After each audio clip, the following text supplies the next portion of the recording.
I think that's an international match, I'd have to say. It was El Salvador, when I was playing for Jamaican Nationals, El Salvador away. They had to win.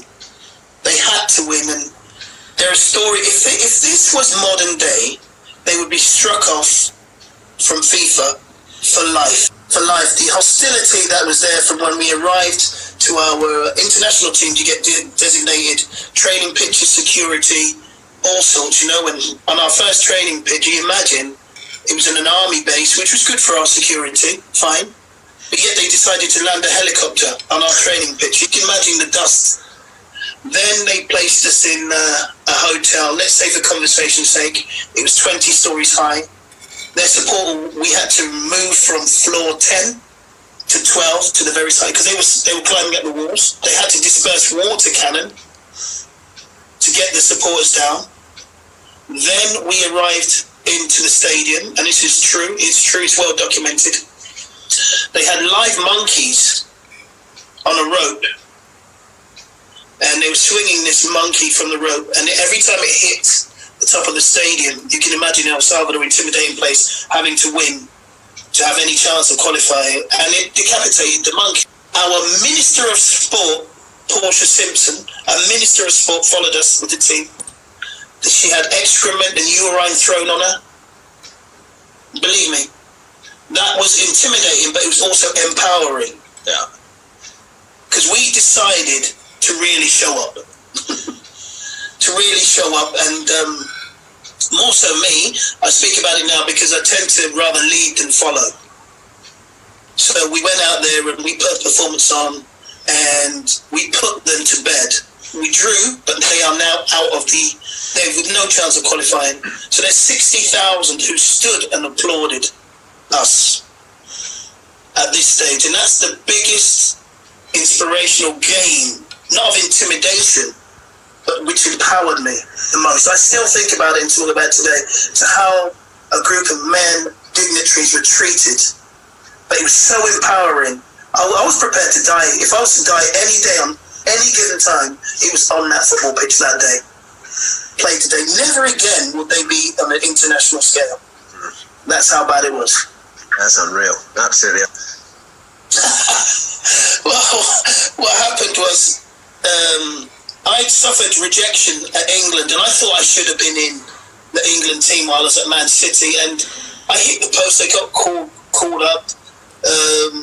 I think it was Peter Reid said, you're going to get your England call up and everything. I was really enjoying my time, and it didn't happen, and it still didn't continue to happen, but yet I was playing against some great players at the time. Don't get me wrong, you had Matt Letizia, you had Gascoigne, you had some great players in amongst, but I thought, okay, but I was impatient.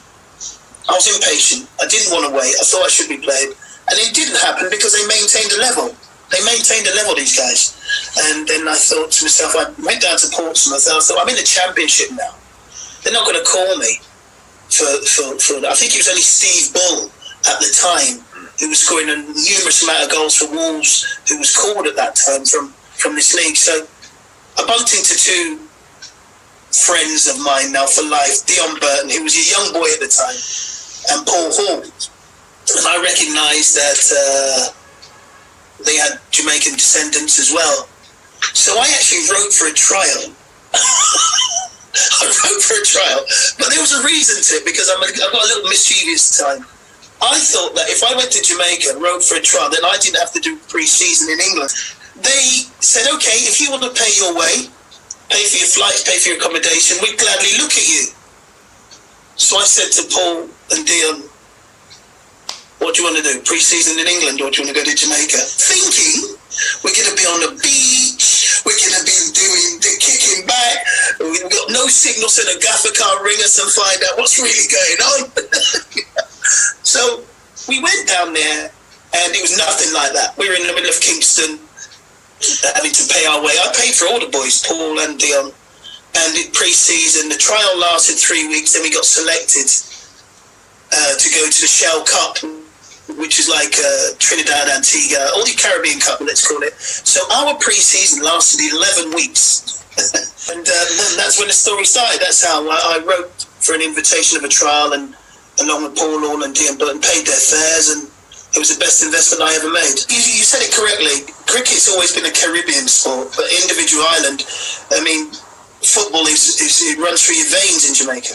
It runs through your veins. It's part of it. I mean, everybody's favourite other team is Brazil. So so you can imagine the style of play which they want to see, you know, and it is. I mean, I've seen football myself unify political opinion just for the game. Just for the game.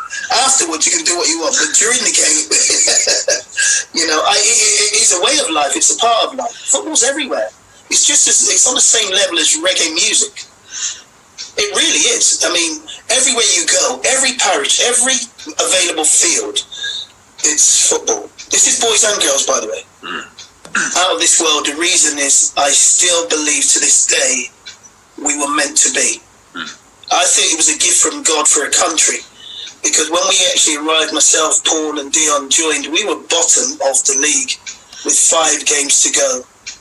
But we had a gap of rebuilding, reevaluating, new direction, and there was no belief, you know. And then, of course, all of a sudden you got the 3 British English guys arriving. But yeah, we did make a difference, but they embraced the change.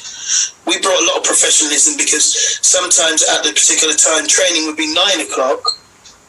We'd arrive at 8:15, 8:30. We wouldn't start until 11. Right.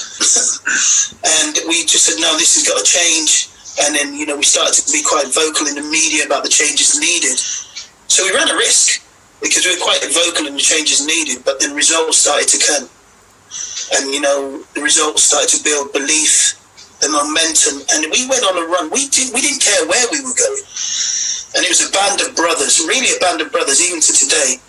Even from the chef to the bus driver to everyone, we believed.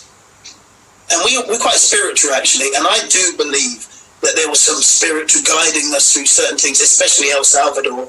We had a right then to show them who we were, and we came out being applauded. And after this, we sat down in the dressing room and said, it's impossible for us to fail now.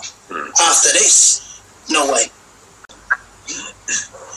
Mate, I'll tell you what I did do. I flew my mother over, my brother over, and my uncle Fitz. I'm named after him because he's like my dad. You know, I blew him over, and all I could do, I don't know. Officially, there should have been about 60,000 in the stadium. But believe me, I felt the country shake. There was an earthquake. There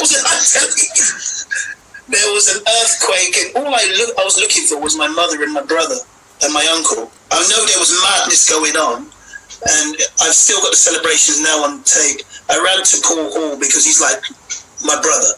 I ran to him, I said, we did it. We've done it, right? I didn't know whether the whistle went or not. And he went, yeah, we've done it. We've done it. I went, all right, cool.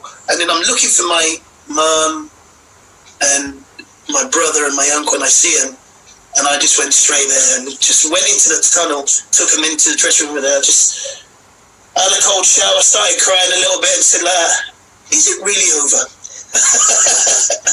Honestly, it was just overpowering for me. And I looked around, I seen the joy that the game of football can bring, and what I brought to this. It was something I just can't describe. Really, I can't describe it. Well, I don't know, but I just seen my heart come out my shirt. Pride. You know, I was looking there, and the whole of the Jamaica can see. I see some illegal people that shouldn't have been there, by the way. Even in warm-up, I went to the fences. I goes, how'd you get here? He goes, don't worry about it. I'm here, don't worry. Just do your thing, you know? It was immense pride. Immense pride.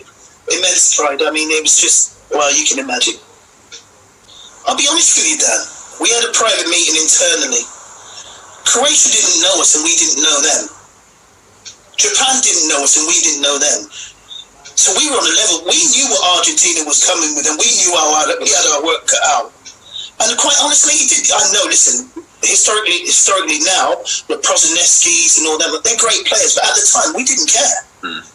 We played Brazil twice, home and away, and they were unable to beat us. So going against Croatia, who didn't know us, they were more mindful of us. And we were just like, let's just go and do our thing. And even now, I knew we could have qualified to the next stages. We should have. And I laugh sometimes because I spoke to Prozineski quite often. I said, did you actually mean the goal? He went, no. One of the biggest disappointments. It might sound crazy, yeah? I'm going to tell you why. Because I knew we should have qualified through that. Right. We already scratched it out. If we take a draw minimum against Croatia, we were going to put a weaker team out against Argentina, knowing that we beat Japan. So we got 4 points. You're going through with 4 points. So even when we lost the 2, we knew we were out. But we wanted a bit of personal pride. Yeah, it was a great result. We'd done everything, but I was absolutely gutted. Yeah, history, you can make history and history can't change. But this is why I say my burning desire, we should have been at another World Cup afterwards. And, you know, I've made sure that people who have been, they're accountable for this. There's no reason that we should not. We laid the foundations and nobody built anything on top of it, which is a big shame. So I'll take it upon myself and my team and my desires, my passion to make sure we get back to that. And this type of gap of World Cup qualification can never happen again. It can't happen, it won't happen again. Because, you know, we've got the nucleus of a team and the backbone of the team and the junior teams believing we are a World Cup team. And I still truly believe we are. I truly believe it. If you look at the descendants of Jamaican parents and kids and everything like that, 3/4 are playing for England. You know, and then you've got your Leon Baileys in big leagues, Shamar Nicholson's in big leagues. You know, you've got some fantastic players who are still only 21, 22, 23. We got 2 World Cups. And from there, the backbone, if you're 18, you can work your way, you're then 21. Then you're seeing it's a habit of becoming an international team on a regular basis competing with us. There is no way should there be 20-year gap from our achievements to now. Never again. That's impossible for me. Listen to me and my team. Because we're driving this. We are really going for this. This is not a joke for me. It's not even financial, really. It's what I believe. And I know if I've got a database of who's available, whatever, the belief of the nation, the country's waiting for this. The people are waiting for this. People at my age shouldn't be 20 years down the line without a World Cup. So everything that we've done, the unification of the fans and the passion of the people, and it just died flat like that. It's impossible. It's impossible. So, yeah, we're really going for this, Dan. Really, really, genuinely throwing the kitchen sink at it.